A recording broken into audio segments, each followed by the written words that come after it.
subscribe, stay up to date. The episodes drop the last Monday. It's a Matt, forgot that. It's a Matt, forgot that. It's a Matt, forgot that podcast.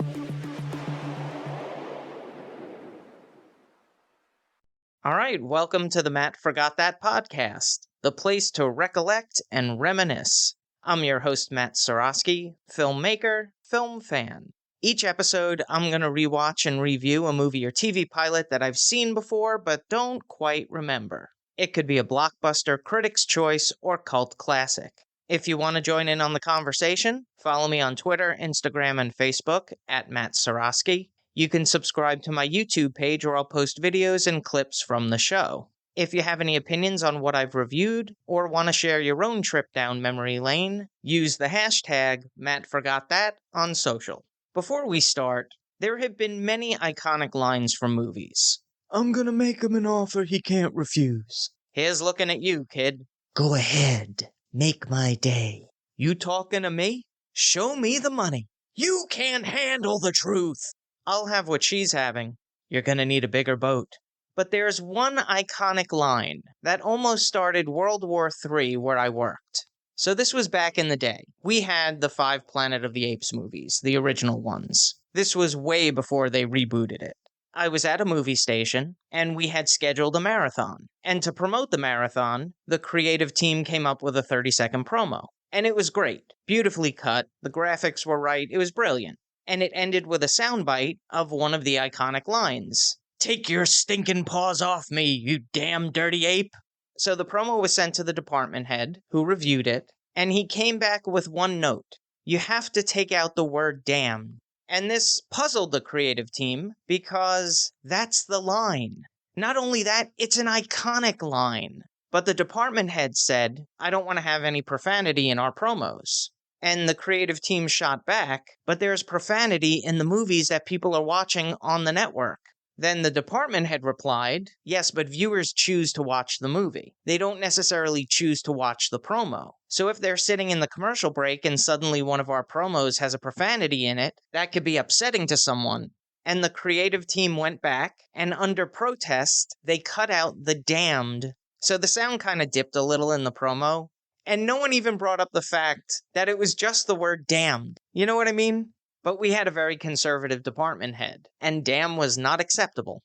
These are the type of arguments that programming and creative people have over the years. Another one is, do you spoil a movie in a promo? Now, if a movie's been out for 30 years, 40 years, there's an expectation that, hey, if you didn't see it, it's your own fault. But I've built a whole podcast about not seeing very popular movies. So even though I know the endings and some of the twists of the movies I watch, I wouldn't necessarily want to purposely get spoiled if I hadn't seen it. So anyway, I bring this up because it's related to the movie I'm watching today, which is Planet of the Apes. On to the main attraction. Each review will end with a ranking out of 5 stars. 1 star is skip it, 2 stars watch at your own risk, 3 stars standard fare, 4 stars worth checking out, and 5 stars must see. Now, if I give a title 5 stars, it doesn't mean I'm comparing it to Casablanca, Jaws, or Seinfeld. I rank titles based on other movies or TV series in that genre and at that time period. So let's jump into it. In this episode of the podcast, I'm rewatching and reviewing Planet of the Apes from 1968. It was directed by Franklin J. Schaffner, who helmed Islands in the Stream and The Boys from Brazil. He won an Oscar at the 1971 Academy Awards for Best Director of Patton. The screenplay was co-written by Michael Wilson, who scribed A Place in the Sun and Lawrence of Arabia, and Rod Serling, the creator of The Twilight Zone and Night Gallery. It was based on the novel of the same name by Pierre Boulle, who also wrote Bridge on the River Kwai. It stars Charlton Heston as George Taylor. He was born in Wilmette, Illinois, and raised in St. Helens, Michigan. While in high school, he enrolled in the drama program at New Trier. He earned a scholarship to Northwestern University in drama, where his classmates included Paul Lynde, Cloris Leachman, and Charlotte Rae. In 1944, he enlisted in the United States Army Air Force and reached the rank of staff sergeant. After serving, he moved to New York and appeared on Broadway in Antony and Cleopatra, and on the television anthology series Studio One. He was spotted by producer H.B. Wallace, who offered him a role in Dark City. but his breakthrough would be in The Greatest Show on Earth. He appeared in a dozen more films before landing The Ten Commandments. A few years later, he would star in Ben-Hur, which would earn him an Oscar win for Best Actor in a Leading Role. With the success of Planet of the Apes, he would appear in many action movies in the 1970s, including The Omega Man, The Three Musketeers, and Earthquake. He was the youngest man to receive the Cecil B. DeMille Award at the age of 43. This is what I remember. First, the infamous line, which we've already discussed. Second, the other infamous line, "The only good human is a dead human," used as a rallying cry. Next, the other infamous line, "It's a madhouse," as Heston gets the hose on him.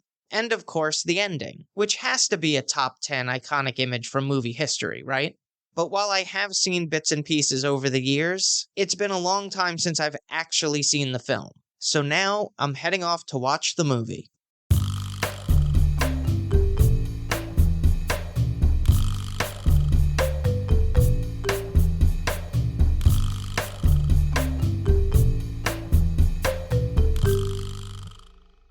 This is what I forgot.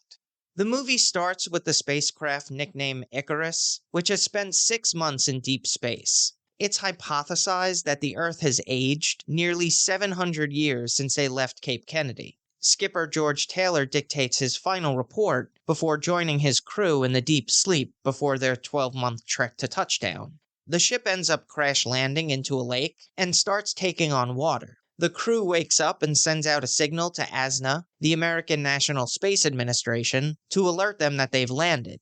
Then they blow the hatch and abandon ship, rowing to the shoreline.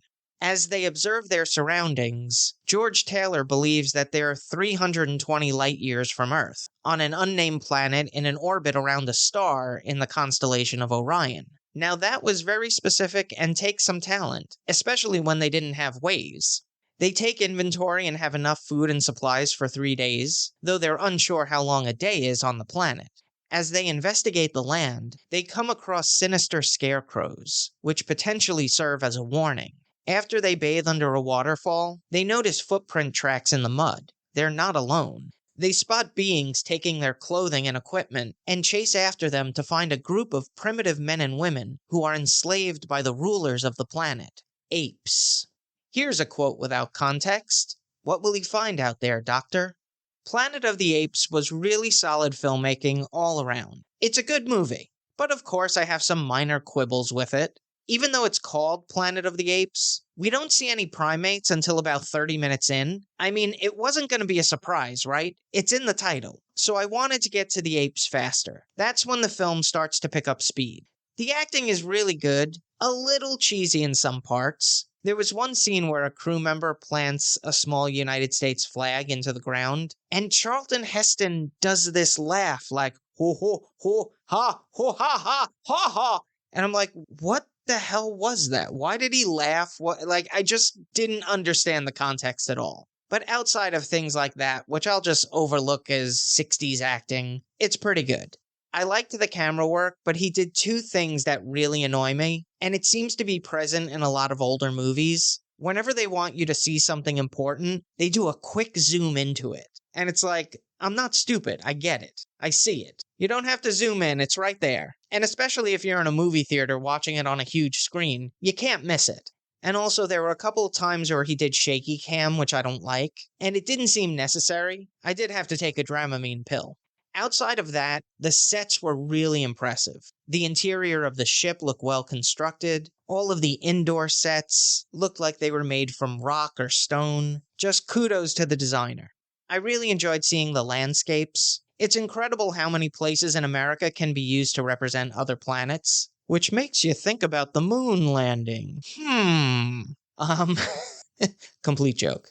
The special effects were decent in certain places. The backdrops that they used for space really pale in comparison to something like 2001: A Space Odyssey, which was released in the same year. So the technology was available, but maybe the budget wasn't. The makeup is amazing. The apes look like apes with a little humanoid quality. The mouths move pretty well in conjunction with the dialogue. I know that doesn't sound like much, but especially compared to what they do now, this was definitely ahead of its time. And an interesting note, this film was rated G, but we get some naked bum action. Not saying that's a good thing, it's just surprising. Now for a little trivial trivia. Fans of the 1966 television series Batman might recognize the sound effect used for the rocket jets. It's the same as when the Batmobile revs up. It must have been in the sound archive as they both were produced by 20th Century Fox. Planet of the Apes was produced by Arthur P. Jacobs and filmed in Lake Powell, Utah, Horseshoe Bend in Page, Arizona, with the final scene being shot at Point Dume in Malibu, California. The cinematography was captured by Leon Shamroy, whose filmography includes The King and I, South Pacific, Porgy and Bess, and won 4 Oscars for Best Cinematography of The Black Swan, 1943, Wilson, Leave Her to Heaven, and Cleopatra. It was edited by Hugh S. Fowler, who worked on Gentlemen Prefer Blondes, The 7-Year Itch, Stagecoach, In Like Flint, and won an Oscar for Best Film Editing of Patton.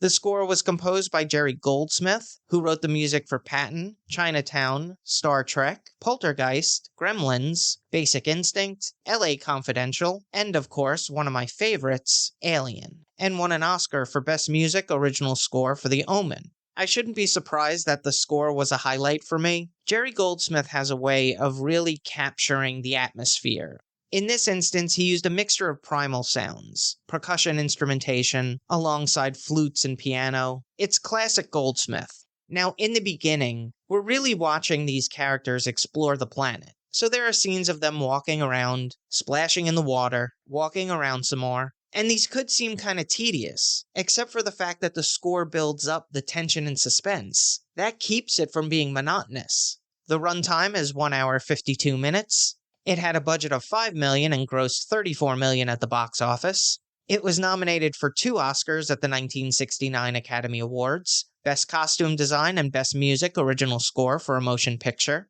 John Chambers received an honorary Oscar for Outstanding Makeup Achievement. There were 4 sequels to the original film: Beneath the Planet of the Apes, Escape from the Planet of the Apes, Conquest of the Planet of the Apes, and Battle for the Planet of the Apes. There was a short-lived television series, Planet of the Apes, in 1974, as well as an animated series a year later called Return to the Planet of the Apes. A remake directed by Tim Burton was released in 2001 and forgotten by 2002. Then a rebooted film franchise started in 2011 with Rise of the Planet of the Apes. In 2013, the original Planet of the Apes was selected for the National Film Registry by the Library of Congress for its significance culturally, historically, or aesthetically. I give it 4 out of 5 stars. If you've seen Planet of the Apes and have opinions on the movie, let me know what you think using the hashtag #MattForgotThat. Moving right along, I'm going to end each podcast with clips that you might have forgotten. It could be movie trailers, music videos, commercials, or something completely random. Search for my YouTube page and there'll be a playlist called Matt Forgot That Playback.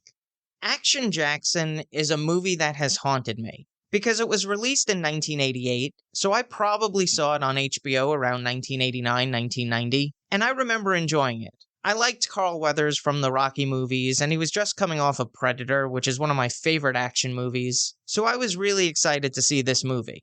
And it's everything you can expect. Great action set pieces, a car chase or two, sinister villains, cheesy one-liners, and a budding romance. But that was the last time that I had seen Action Jackson. Over the years, I'd look for it. Didn't see a VHS copy, a DVD. It wasn't in Blockbuster, Hollywood Video, and it wasn't even played on any of the premium networks. No HBO, Showtime, Starz, Cinemax. You couldn't find it on cable, TNT, USA, nothing.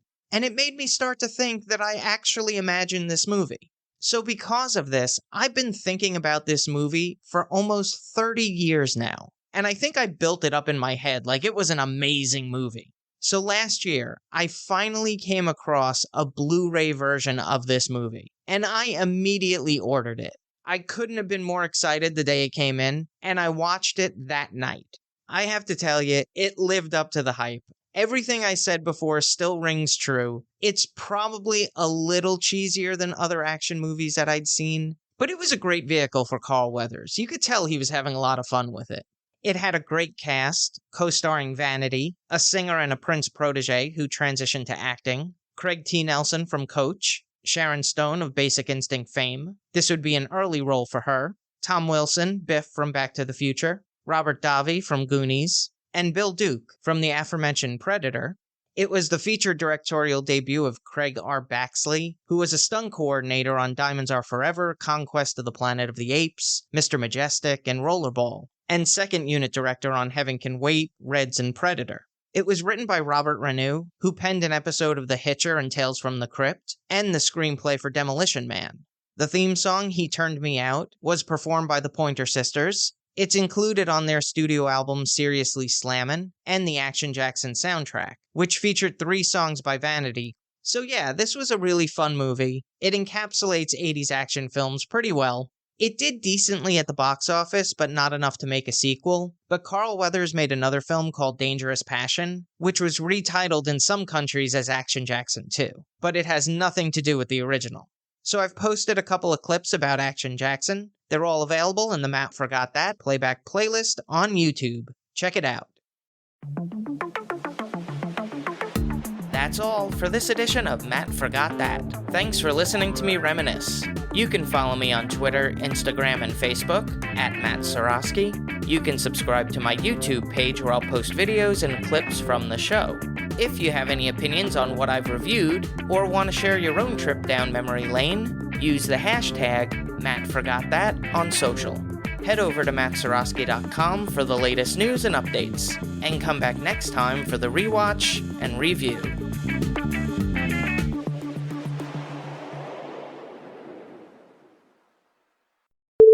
I'm gonna make him an offer he can't refuse.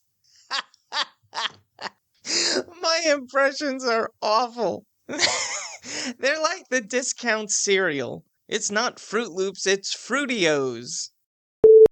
It stars Charles... What was that? It stars Charles? No. That's tough to say, even for someone who actually can speak well. Planet of the Apes. What can I say? Oh, that fell off the rails.